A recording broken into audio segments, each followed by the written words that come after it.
क्यों एक भोली भाली औरत अपने पति की मूर्ति के साथ जलकर अपने प्राण त्याग देती है? क्यों राजा विक्रमादित्य को एक चक्रवर्ती सम्राट होते हुए भी किसी दूसरे राजा के यहाँ नौकरी करनी पड़ती है? क्या राजा विक्रमादित्य एक मरी हुई औरत को फिर से जिंदा कर पाएंगे? जानने के लिए देखिए ये जबरदस्त कहानी।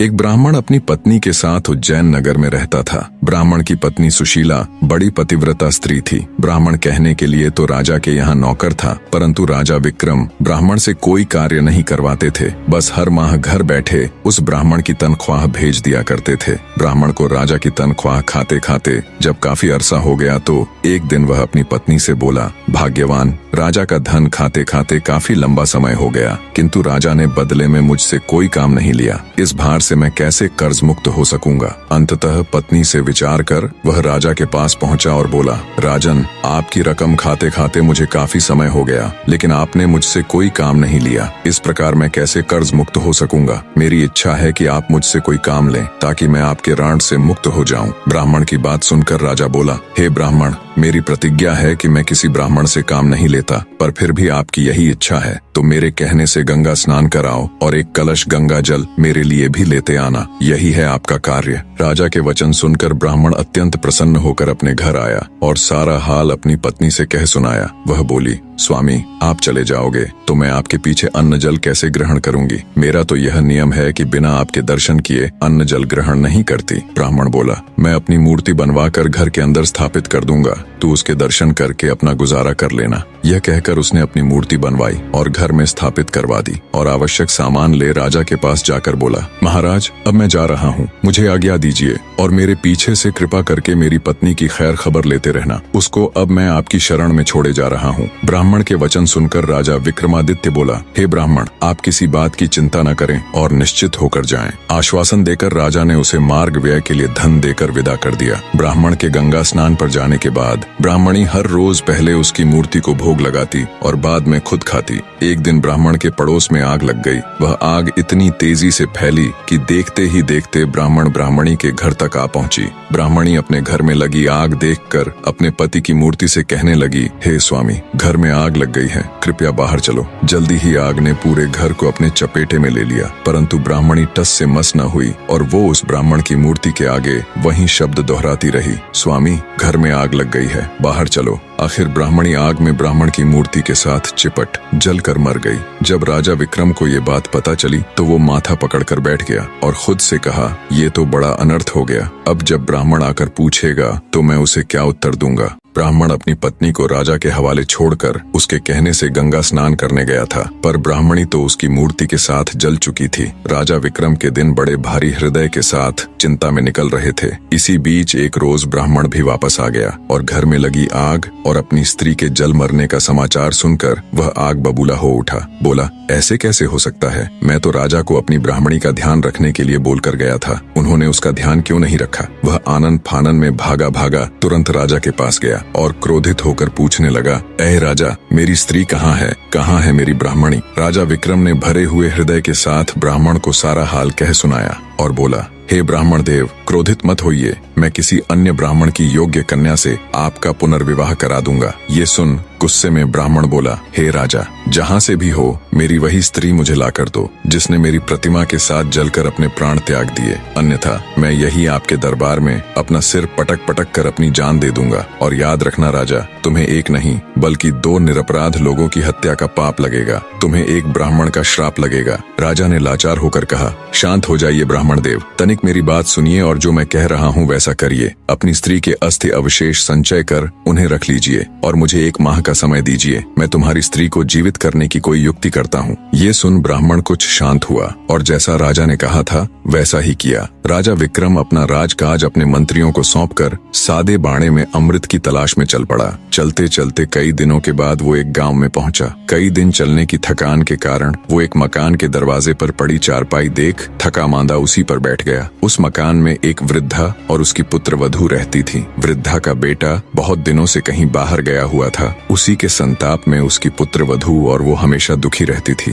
थोड़ी देर बाद जब वृद्धा की पुत्र वधू बाहर आई और उसने राजा को वहाँ बैठा देखा तो मन में सोचने लगी, हो न हो यही मेरा पति है। इसकी सूरत और उम्र दोनों मेरे बहुत दिनों से बाहर गए पति से मेल खाती हैं। यह बात मन में विचार करके वह भीतर गई और अपनी सास से कहने लगी, माँ जी, मुझको ऐसा प्रतीत हो रहा है कि आपका बेटा लौट आया है और बाहर द्वार पर बैठा है। बहू की बात सुनकर बुढ़िया खुश हो दौड़कर दरवाजे पर आई। जब उसने राजा विक्रम को देखा तो उसे भी वो बिल्कुल उसके बेटे की तरह जान पड़ा। वृद्धा बोली, बेटा तू बाहर क्यों बैठा है? चल अंदर चल। कहाँ था तू इतने दिनों से? देख, तेरी याद में तड़प तड़प कर मेरी यह दुर्दशा हो गई और तूने एक बार भी मेरी सुध नहीं ली। वृद्धा की बात सुनकर राजा विक्रम हड़बड़ाया और सोचने लगा, हे ईश्वर, ये क्या नई बला मेरे सिर आन पड़ी। वह वृद्धा से बोला, माँ, मैं तेरा बेटा नहीं हूँ, पर तू अपने बेटे का हाल बता। मैं तुझे तेरे पुत्र से मिलाने की कोशिश जरूर करूंगा। बूढ़ी औरत रोते हुए राजा को अपनी बात बताने लगी। मेरा बेटा जब 12 वर्ष का था तब उसका विवाह हो गया था। विवाह के कुछ ही दिन बाद वो कहीं चला गया। आज 20 वर्ष होने को आए मगर उसकी कोई खैर खबर नहीं। वो अब तक लौट कर नहीं आया। उसकी पत्नी बेचारी चिंता में सूख कर कांटा हो गई है। राजा बोला, बुढ़िया माई, क्या तुझे उसके या उसके किसी पते के बारे में मालूम है कि वह कहाँ है? वृद्धा ने कहा, मैंने कुछ लोगों से सुना है कि दक्षिण दिशा में वीरसेन नामक राजा राज्य करता है, जो हर रोज गरीबों में 1.25 मन सोना दान करता है। उसी राजा के महल में मेरा बेटा दुर्जन नौकरी करता है। तब विक्रमादित्य ने कहा, बुढ़िया माई, अब तू किसी बात की चिंता मत कर। ईश्वर चाहेगा तो तेरा बेटा शीघ्र ही तुझसे आकर मिलेगा। इतना कहकर राजा विक्रम वहां से दक्षिण दिशा की ओर चल दिए। कुछ दिनों की यात्रा के पश्चात वे दक्षिण दिशा पहुंच गए। विक्रम वहां से पूछते पूछते राजा के महल के द्वार पर पहुंचा और द्वारपाल से बोला, भाई, आप दुर्जन को मुझ पथिक का संदेश भिजवाने का कष्ट करें कि तुम्हारे गांव से एक आदमी आया है और वह तुमसे मिलना चाहता है।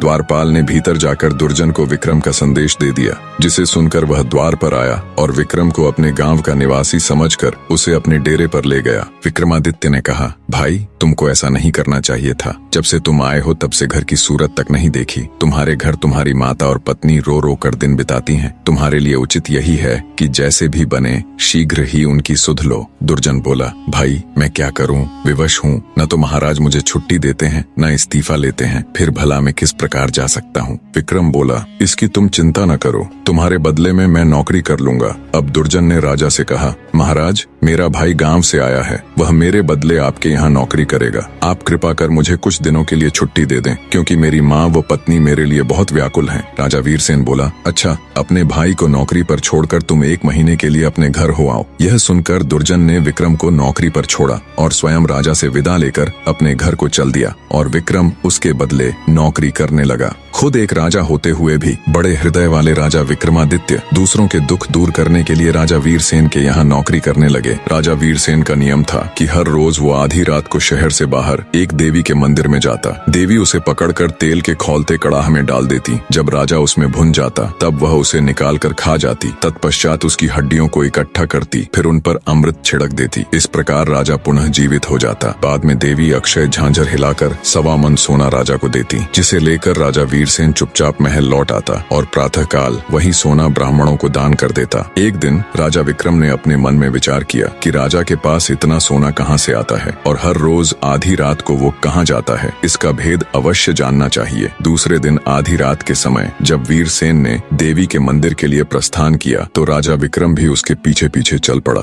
मंदिर में एक तरफ छिपकर उसने खोलते तेल के कड़ाह में जब राजा को भूनते देखा तो विक्रमादित्य का हृदय द्रवित हो उठा। सारा हाल देख वो भारी हृदय के साथ अपने स्थान पर वापस आ गया और विचार किया, राजा बड़े कष्ट से सोना लाता है, कैसे भी करके इसका दुख दूर करना चाहिए। राजा विक्रम बाजार गया और हर तरह के मेवे, सुगंधित वस्तुएं और तरह तरह के मसाले ले लिए। जब आधी रात का समय नजदीक आया तो विक्रमादित्य ने अपने शरीर को जगह जगह से चाकू से चीरकर सभी प्रकार के मसाले और मेवे कटे हुए स्थान पर भर लिए। अत्यंत पीड़ा सहन करते हुए राजा विक्रम चुपचाप राजा वीरसेन के कक्ष में गए और अपनी जेब से जादुई बीर निकाल उन्हें हुक्म दिया, जब तक मैं न आ जाऊं तब तक तुम राजा वीरसेन को ऐसी गफलत में रखना कि उसे होश न आए। खुद राजा वीरसेन की जगह देवी के मंदिर में पहुंच गया। विक्रम जब देवी के मंदिर में पहुंचा तो भूख से व्याकुल देवी ने उसे पकड़कर तुरंत कड़ाह में डाल दिया। जब वह भुन गया तो देवी ने उसे निकाल कर खाया। देवी ने इतना स्वादिष्ट गोश्त आज तक नहीं खाया था। वो हर रोज वीर वीरसेन को भूनकर खाती थी और उसे जीवित कर देती थी।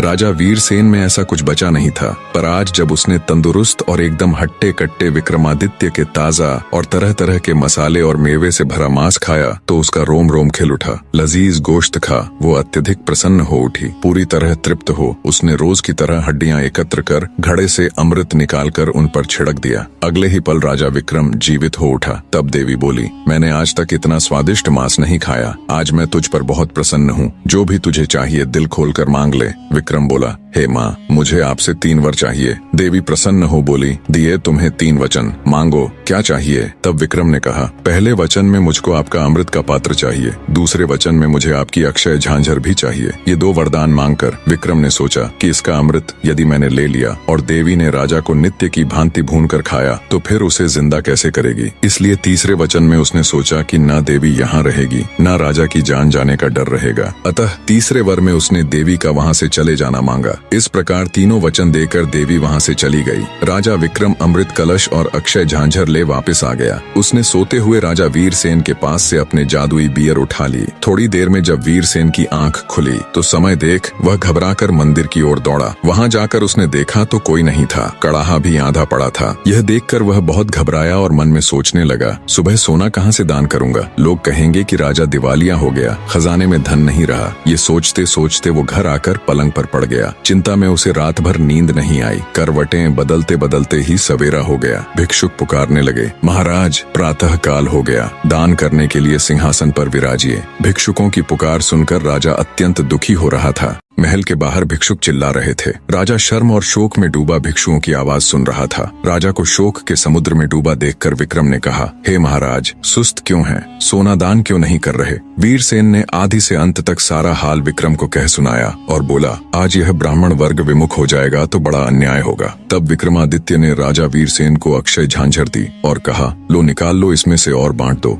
इसके लिए अब तुम्हें कहीं जाने की जरूरत नहीं है, इसे अपने पास रखो। अक्षय झांझर देख राजा वीरसेन ने हैरान होते हुए पूछा, यह झांझर तुम्हारे पास कैसे आई? विक्रमादित्य ने राजा को सारा हाल कह सुनाया। सब सुनकर राजा वीरसेन विक्रमादित्य के पैरों में गिर पड़ा और बोला, आप धन्य हैं बंधु, आप कौन हैं? तब राजा विक्रम ने बताया, मैं उज्जैन नगर का राजा विक्रमादित्य हूँ। अमृत की तलाश में था कि मार्ग में मुझे दुर्जन की माता मिली। पुत्र की जुदाई में उसका बुरा हाल था। मैं उससे मिलकर यहाँ दुर्जन को उसकी माता की दुर्दशा से अवगत कराने चला आया। तब वीरसेन बोला, आप धन्य हैं राजन, जैसा आपके बारे में मैंने सुना था वैसा ही आपको पाया। वो झांझर वीरसेन को दे उनसे विदाई ले राजा विक्रम अपने राज्य की तरफ चल पड़ा। महीना पूरा होने को आया था। वायदे के मुताबिक तय समय में राजा विक्रमादित्य उज्जैन नगरी में पहुंच गए। उन्होंने ब्राह्मण को बुलाकर उसकी पत्नी की अस्थियां मंगवा ली। राजा ने ज्यों ही उनके ऊपर अमृत छिड़का त्यों ही ब्राह्मणी उठ खड़ी हुई। ब्राह्मण ने खुशी से छलकते आंसुओं के साथ राजा विक्रमादित्य के पैरों में गिरकर उनका धन्यवाद किया और अपने बुरे व्यवहार के लिए उनसे क्षमा मांगी। राजा विक्रमादित्य केवल एक महान योद्धा या शासक नहीं थे, बल्कि उन्होंने दूसरों के दुखों को दूर करने के लिए अपने जीवन को जोखिम में डालने से भी परहेज नहीं किया। उनकी अमृत की तलाश, एक ब्राह्मण के दुखी परिवार को जोड़ने का संकल्प और राजा वीरसेन की समस्या को हल करने के लिए अपनी अद्वितीय योजनाएं यह दर्शाती हैं कि एक सच्चा राजा केवल अपनी प्रजा का भला सोचता है। निष्कर्ष, जब हम अंदर से किसी का भला सोचकर किसी कार्य के लिए प्रयास करते हैं तो वो चाहे कितना ही कठिन क्यों न हो, वो मालिक, वो प्रभु हमारे लिए नए नए रास्ते खोल ही देता है। कहानी अंत तक देखने के लिए आप सबका तहे दिल से धन्यवाद।